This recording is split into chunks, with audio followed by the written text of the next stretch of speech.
Hello, hello, nous sommes là pour mieux vivre le confinement. Donc, nous sommes au 23 mars. La Bible dit en Éphésiens 4:13, jusqu'à ce que nous soyons tous parvenus à l'unité de la foi et de la connaissance du Fils de Dieu, à l'état d'homme fait et à la mesure de la stature parfaite de Christ. Si tu sais reconnaître la voix de Dieu, tu peux entendre aujourd'hui l'appel que Dieu lance à tout le corps de Christ. Oui, il y a un appel que Dieu lance à tout le corps de Christ. C'est un appel à l'unité. Et il y a quelques jours de cela, avant même que le confinement soit déclaré, j'ai lancé un appel, j'ai lancé un SOS Mayday à tous les hommes, les femmes de Dieu, à tous les personnes servantes, serviteurs de Dieu, ministres du culte, également toute personne qui a une fonction ou encore toute personne qui a le sceau de l'alliance de Dieu sur sa vie. Dieu nous appelle à l'unité, surtout dans les temps où nous sommes actuellement. Il veut que nous puissions abandonner nos désaccords et que nous nous assemblons pour préparer son retour et que nous assemblons pour revenir à lui. Il y a une pensée, bien sûr, qui effraie certains croyants. Comment pouvons-nous nous unir à des personnes d'une autre dénomination? Que ta dénomination soit Bethel ou Shekinah ou ministère de la puissance de Dieu ou autre.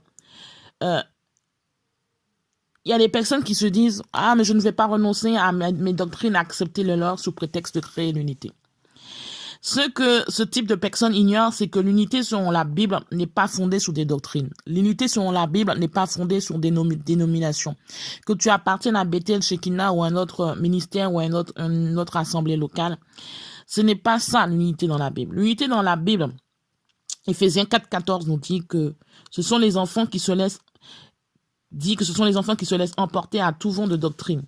Ces vents provoquent des divisions parmi les chrétiens et les éparpillent dans toutes les directions. La parole ne dit pas que nous devons rechercher l'unité doctrinale, mais l'unité de la foi. Nous ne sommes pas appelés à chercher l'unité dénominationnelle ou encore l'unité doctrinale, mais l'unité de la foi.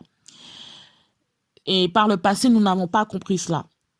Et certains ont essayé d'imposer l'unité des doctrines.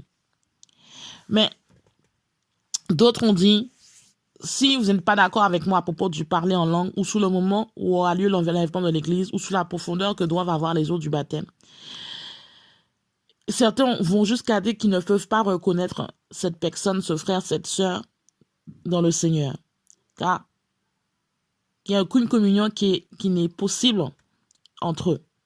Mais il faut savoir que Dieu n'agit pas ainsi. Dieu ne nous demande pas d'obéir à une longue liste d'exigences doctrinales.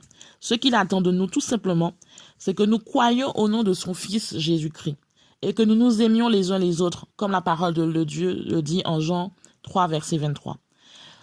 Quand toi et moi, quand toi et nous parviendrons à remplir ces conditions et à ne plus nous inquiéter du reste, nous serons capables d'oublier nos disputes doctrinales. Ainsi, nous allons pouvoir parvenir à l'unité de la foi. Et c'est ce que Dieu nous demande actuellement. Nous deviendrons tellement forts, si forts ensemble, que les vents de doctrine ne pourront plus nous séparer. Et quand ça va arriver, le diable va paniquer. Parce que l'unité de la foi du peuple de Dieu est redoutable. Je répète, l'unité de la foi du peuple de Dieu est redoutable. Et c'est ce qu'il y a de plus puissant sur la terre et qui ne connaît aucune limite. En ce moment même, dans le monde entier, l'Esprit appelle l'Église de Dieu vivant, l'Église du Dieu vivant à s'unir.